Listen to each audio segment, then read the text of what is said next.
Hello student, welcome back to my YouTube channel. आज हम आपके लिए अलजेब्रा और ट्रिग्नोमेट्री के कुछ कंबाइंड क्वेश्चन लेकर आए हैं जो पिछले कुछ एग्जामों में पूछे गए क्वेश्चंस हैं। तो आप कृपया करके उसको ध्यान से देखिए और समझने की कोशिश कीजिए कि यदि 1² minus M square by 1 plus M square का मान ज्ञात कीजिए। इसका मान ज्ञात करना है यदि 1 plus M does not equal to 0। दिया हुआ है कि 1 प्लस एम जो है ये 0 के इक्वल नहीं है, तो इसका वैल्यू क्या है। बहुत ही सरल सा क्वेश्चन है, ध्यान से देखिएगा। अगर 1 स्क्वायर माइनस एम स्क्वायर दिया तो क्या इसको ऐसे समझ सकते हैं कि ये ए स्क्वायर माइनस बी स्क्वायर है। तो ए स्क्वायर माइनस बी स्क्वायर का फॉर्मूला क्या होता है बताइए। तो ये होता है ए प्लस बी, ठीक है, और क्या होता है ए माइनस बी, और नीचे दिया हुआ है यहाँ पे 1 प्लस एम का होल स्क्वायर। क्लियर है, ये है 1 प्लस एम का, यहाँ पे सुधार कीजिएगा, ये है 1 प्लस एम का होल स्क्वायर है, ठीक है। यहाँ है 1 प्लस एम का होल स्क्वायर। तो यहाँ पे 1 प्लस एम एक बार है, यहाँ पे स्क्वायर है तो एक से कट जाएगा। यहाँ से क्या निकल गया 1 minus M by 1 plus M. देख लीजिए कौन सा आंसर है। तो इसका सही उत्तर हो जाएगा ऑप्शन नंबर ए नंबर, इसका सही उत्तर हो जाएगा। क्लियर है। चलिए नेक्स्ट क्वेश्चन की तरफ बढ़ते हैं। अगला क्वेश्चन देखिएगा, कह रहा है कि यदि अल्फा और बीटा समीकरण x² minus X plus 1 is equal to 0 के मूल हैं, तो किस समीकरण के मूल अल्फा क्यू तथा बीटा क्यू होंगे। समझ में आया। कह रहे कि अगर अल्फा और beta x² minus X plus 1 is equal to 0 इसके मूल हैं, इसके रूट्स दिया हुआ है, तो कह रहे कि वे समीकरण ज्ञात कीजिए जिसका मूल जो है अल्फा क्यू और बीटा क्यू हो। क्लियर है। अब देखिए कैसे बनेगा। अगर इसका मूल अल्फा बीटा है तो मूलों का योग क्या होता है। मतलब हम पूछे अगर कि अल्फा प्लस बीटा का मान क्या होगा, तो सबको पता है ये होता है माइनस बी बाई ए। तो माइनस बी का मान कितना है, इसका एक्स का जो कोफिशिएंट होता है वो ए होता है। तो यहाँ पे कह सकते हैं यहाँ पे ए जो है 1 है, बी है -1 है और सी 1 है। तो बी का मान हो जाएगा -1 और ए का मान हो जाएगा 1। तो यहाँ से निकल गया क्या 1। मतलब अल्फा प्लस बीटा का मान निकल चुका है, क्या निकला है 1। अब यहाँ से हम लोग अल्फा इंटू बीटा निकाल लेते हैं। तो अल्फा इंटू बीटा होता है सी बाई ए। क्लियर है। तो सी का मान कितना है 1 और ए का भी मान 1 है, तो ये हो जाएगा 1। मतलब अल्फा इंटू बीटा भी फाइंड आउट हो गया 1। अब देखिए मुझे अल्फा क्यू और बीटा क्यू मूल वाले समीकरण निकालना है। तो सबसे पहले अगर अल्फा क्यू बीटा क्यू अगर किसी समीकरण के मूल हैं, तो हम पूछे आपसे कि मूलों का योग क्या होगा। मतलब alpha cube plus beta Q क्या होगा, यही तो मूलों का योग होगा। तो ये मूलों का योग जो होगा ये हो जाएगा माइनस बी बाई ए, या इसके हम इसको इक्वेशन पे इसके फॉर्मूला पे ब्रेक कर लेते हैं। तो alpha cube plus beta cube मतलब A cube minus B cube के फॉर्मूला क्या होगा। तो ये हो जाएगा ए प्लस बी का whole cube minus 3ab into A plus B, यही होगा फॉर्मूला। अब देखिए यहाँ पे कि अल्फा प्लस बीटा क्यू का मान यहाँ पे निकल चुका है 1। तो यहाँ पे 1 पुट करेंगे तो 1 का Q 1 minus 3। Alpha into beta का मान 1 है तो यहाँ पे गुना 1, और 1 अल्फा प्लस बीटा का मान 1 है तो यहाँ भी 1। मतलब ये हो जाएगा 1 माइनस 3 इज इक्वल टू -2। क्या इतना बात आपको समझ में आया। अब देखिए आगे कैसे सॉल्व करेंगे। अब पूछ रहा है कि वैसे समीकरण ज्ञात कीजिए जिसका मूल अल्फा क्यू बीटा क्यू हो। अच्छा, आपको पता है कि अगर अल्फा बीटा किसी समीकरण के मूल हैं तो हम समीकरण लिखते कैसे हैं। तो समीकरण ऐसे लिखते हैं x² माइनस मूलों का योग, मूलों का योग मतलब alpha cube plus beta Q, यही तो मूलों के योग है। मूलों का योग गुना x प्लस मूलों का गुणनफल मतलब alpha Q into beta Q is equal to 0। अच्छा, यहाँ से अल्फा क्यू और बीटा क्यू का मान निकाल लीजिए। तो अल्फा क्यू और बीटा क्यू का जो मान होगा, मतलब इसको हम बोल सकते हैं अल्फा और बीटा का होल क्यू होगा। तो अल्फा इंटू बीटा का मान 1 है तो 1 का क्यू कितना हो जाएगा 1। ठीक है। अब इसी समीकरण में इसका वैल्यू पुट कर दीजिए यहाँ पे। ठीक है, चलिए पुट कर देते हैं। x² तो x² रह जाएगा, यहाँ पे x² को हम x² रहने देते हैं, minus alpha cube plus beta Q का मान यहाँ पे निकल चुका है कितना -2। ये हो जाएगा -2x plus alpha Q into beta Q का मान यहाँ पे 1 है, यहाँ पे 1 पुट कर लीजिए इज इक्वल टू 0। तो ये निकल गया x² plus 2x plus 1 is equal to 0। ये हो गया हमारा अभिष्ट समीकरण। तो देखिए कौन सा आंसर मैच कर रहा है, कौन सा इसका उत्तर सही होगा? इसका सही उत्तर हो जाएगा option number A, X square plus 2x plus 1 is equal to 0। चलिए नेक्स्ट क्वेश्चन की तरफ बढ़ते हैं। अगला क्वेश्चन देखिएगा, यहाँ पे ध्यान से देखिए, कह रहे कि यदि x, y, z तीन संख्याएं इस प्रकार हैं कि x plus Y is equal to 13, y plus Z is equal to 15, z plus X is equal to 16, तो X Y plus X Z by X into Y into Z का मान हमसे पूछ रहा है। तो सबसे पहले लिखते हैं क्या क्या चीज़ दिया हुआ है, गिवन क्या क्या है। तो कह रहे हैं कि x plus Y is equal to 13 और दिया है y plus Z is equal to 15 और क्या दिया है z plus X is equal to 16। ये चीज़ दिया हुआ है। हमको निकालना है X Y plus X Z by X into Y into Z, इसका मान निकालना है। अब देखिए अगर इन सारे चीज़ों को हम जोड़ते हैं तो x प्लस एक्स क्या हो जाएगा बताइए मुझे, 2x हो जाएगा, प्लस y प्लस वाई क्या हो जाएगा, ये 2y हो जाएगा, और z प्लस जेड क्या हो जाएगा, ये हो जाएगा 2z इज इक्वल टू, इन सबको ऐड करेंगे तो आ जाएगा 44। अब यहाँ से 2 कॉमन कर लीजिएगा तो बचेगा x plus Y plus Z is equal to 44। यहाँ 2 से इसे काट लीजिए, 22 मर्द में कट जाएगा, बचा क्या, x plus Y plus Z is equal to, मुझे निकल गया 22। अब ध्यान से समझिए यहाँ से कि अगर आपसे हम पूछें, अगर पूछे आपसे हम कि x का मान क्या होगा, तो कहेगा कि सर x का मान निकालने के लिए yz को इस इक्वेशन में से माइनस कर लेते हैं। तो yz का मान कितना है 15, मतलब 22 में से अगर 15 को हम माइनस कर लें तो क्या निकल नहीं जाएगा x का मान, तो x का मान आ जाएगा यहाँ से 7। वैसे ही अगर y का मान पूछे तो y का मान निकालने के लिए x और z को इसमें से माइनस कर लेंगे तो निकल जाएगा। तो x और z का मान 16 है, तो 22 में से 16 अगर माइनस कर लीजिएगा तो यहाँ से y का मान निकल जाएगा 6। वैसे ही z का मान निकाल सकते हैं, तो z का मान निकालने के लिए x और y को माइनस कर लेते हैं, तो x y का मान है 13, तो यहाँ पे माइनस कर लीजिए, 22 माइनस 13 कीजिएगा तो ये आ जाएगा 9, निकल गया।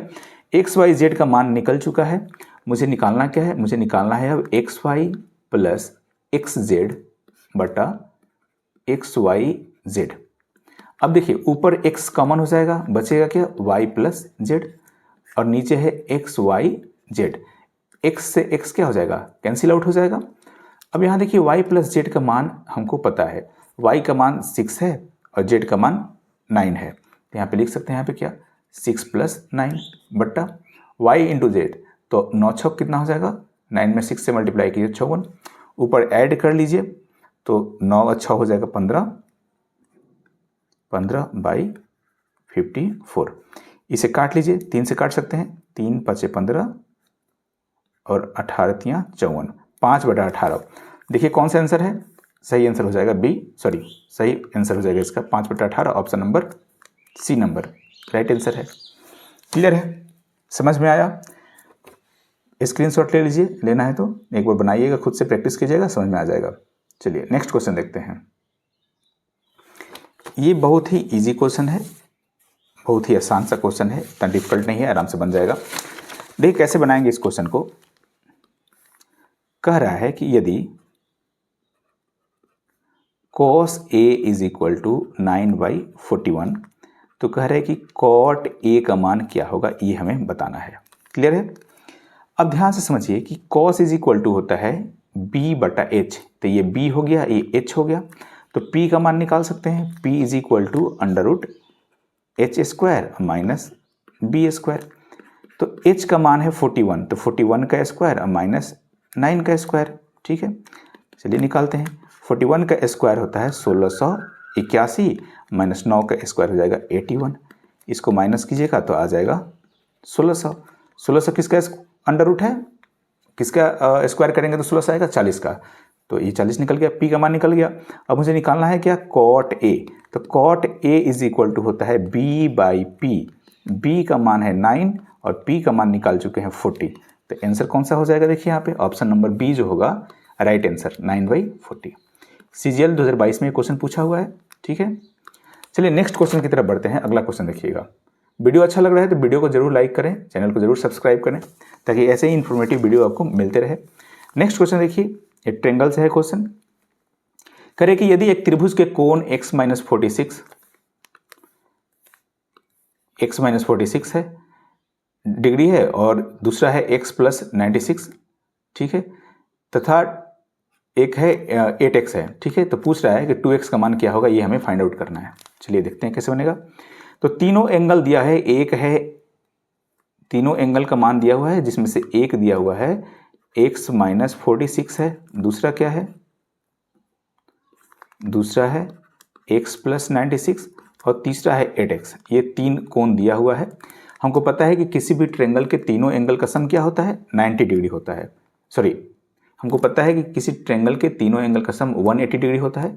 तो इस सब को ऐड करके 180 के बराबर कर लेते हैं। यहाँ पे x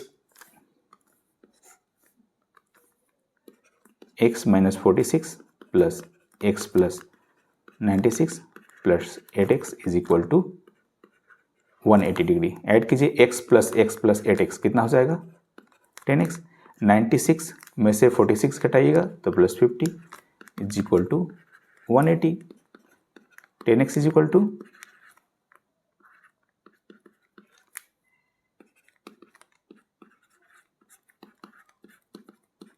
क्लियर है। x का मान निकल गया कितना, 13। हमसे पूछ क्या रहा है, हमसे पूछ रहा है 2x का मान क्या होगा, तो 2 इंटू 13। देखिए कौन सा ऑप्शन है, option number A is the right answer. चलिए नेक्स्ट क्वेश्चन देखते हैं।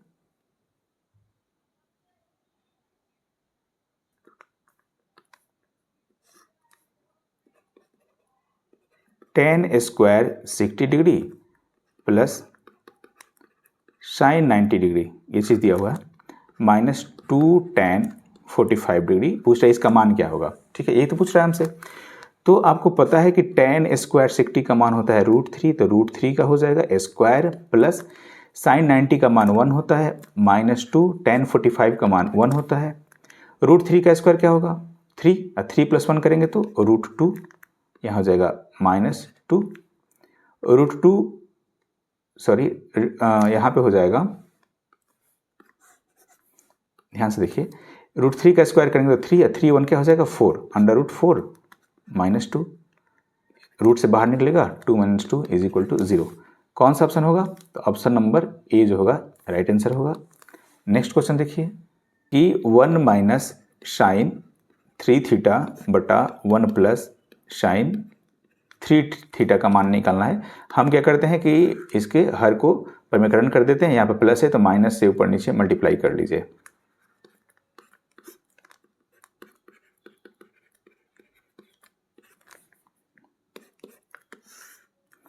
ऊपर हो जाएगा 1 माइनस साइन 3 थीटा का होल स्क्वायर और नीचे हो जाएगा 1 माइनस साइन स्क्वायर 3 थीटा। अब देखिए थोड़ा सा इसको क्या हम ऐसे लिख सकते हैं, 1 माइनस साइन 3 थीटा का होल स्क्वायर और नीचे हो जाएगा कॉस स्क्वायर 3 थीटा। चूंकि हमको पता है कि sine square 1 minus sine square theta क्या होता है, कॉस स्क्वायर थीटा होता है। क्लियर है यहाँ तक। अब देखिए कैसे बनेगा यहाँ पे,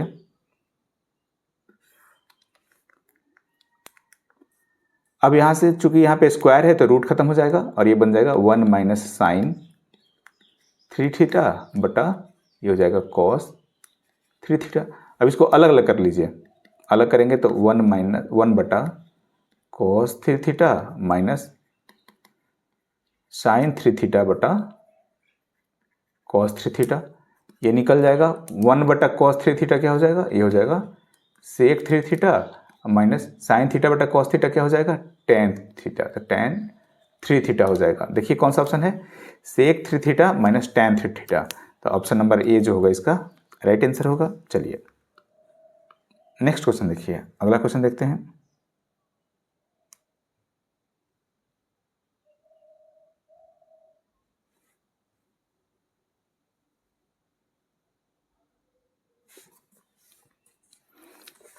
नेक्स्ट क्वेश्चन देखिए, कह रहा है कि यदि अल्फा प्लस बीटा, ये दिया हुआ है alpha plus beta is equal to 90 degree हो और alpha is equal to 2 beta हो, क्या दिया है, alpha is equal to 2 beta हो, तो 3 cos square alpha minus 2 sine square beta का मान क्या होगा। क्लियर है। तो हम क्या कर लेते हैं कि अल्फा और बीटा का पहले सेपरेट वैल्यू निकाल लेते हैं। तो यहाँ पे दिया है कि alpha plus beta is equal to 90 दिया हुआ है और alpha is equal to 2 beta दिया है, तो यहाँ पे हम 2 बीटा अल्फा के जगह पे पुट कर लेते हैं। तो beta 2 beta plus beta is equal to 90 degree. तो यहाँ से क्या निकल जाएगा, यहाँ से निकल जाएगा 3 beta is equal to 90 degree या beta is equal to 30 degree. अगर बीटा 30 हो तो अल्फा का मान कितना होगा 60। अब इसी चीज़ का, इसी अल्फा और बीटा का वैल्यू इसमें पुट कर लीजिए, तो ये हो जाएगा 3 cos स्क्वायर, अल्फा है तो 60 माइनस 2 साइन स्क्वायर बीटा मतलब 30 डिग्री। तो मुझे बताइए कि cos 60 का मान क्या होता है 1/2, तो ये हो जाएगा 3 इंटू 1/2 का होल स्क्वायर माइनस 2 साइन 30 का मान 1/2, तो ये हो जाएगा 1/2 का होल स्क्वायर। अब यहाँ से हम लोग निकाल सकते हैं, चलिए यहाँ पे बना देते हैं 3 इंटू 1/4 माइनस 1/4 आएगा, इंटू 2 है यहाँ पे, तो इससे ये कट जाएगा, ये हो जाएगा 3/4 माइनस 1/2। 4 एलसीएम ले लीजिए, 2 2 जा 4 मतलब 1/4 इज द राइट आंसर। कौन सा ऑप्शन होगा, तो ऑप्शन नंबर डी नंबर जो होगा इसका राइट आंसर होगा। क्लियर, समझ में आया। चलिए नेक्स्ट क्वेश्चन की तरफ बढ़ते हैं। अगला क्वेश्चन देखिएगा,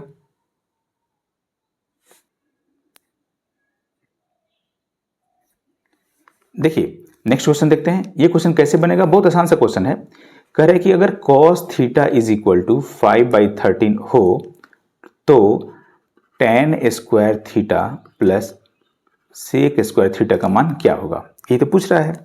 अच्छा ध्यान से देखिए कि अगर हम यहाँ पे लिख दें कि tan square theta plus sec square theta, तो tan स्क्वायर थीटा को हम लोग क्या ऐसे नहीं लिख सकते, सेक स्क्वायर थीटा माइनस 1, इसी का तो फॉर्मूला होता है tan square theta is equal to sec square theta minus 1 plus sec square theta, इसको यहाँ पे लिख दिए। अब ये दोनों प्लस हो जाएगा, तो ये हो जाएगा 2 सेक स्क्वायर थीटा माइनस 1।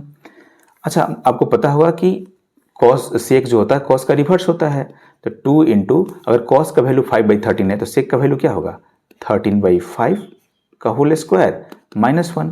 अब आराम से बन जाएगा यहाँ पे 2 इंटू 13 का स्क्वायर 169, 5 का स्क्वायर 25 माइनस 1। क्लियर है। चलिए तो इसे दो से इसमें गुना कर लेते हैं, तो 2 से गुना कीजिएगा तो 9 दूनी 18, 8, 6 दूनी 12, 1 13, 2 का 2 1 3 माइनस 25/25। ठीक है, क्या निकल के आएगा 313/25। क्लियर, देखिए कौन सा ऑप्शन है, option number C is the right answer. चलिए वीडियो अच्छा लगा हो तो वीडियो को लाइक करना है, चैनल को सब्सक्राइब करना है। मिलते हैं ऐसे ही नेक्स्ट वीडियो में कुछ अलग टॉपिक को हम लेकर। ठीक है, चलिए तब तक के लिए धन्यवाद।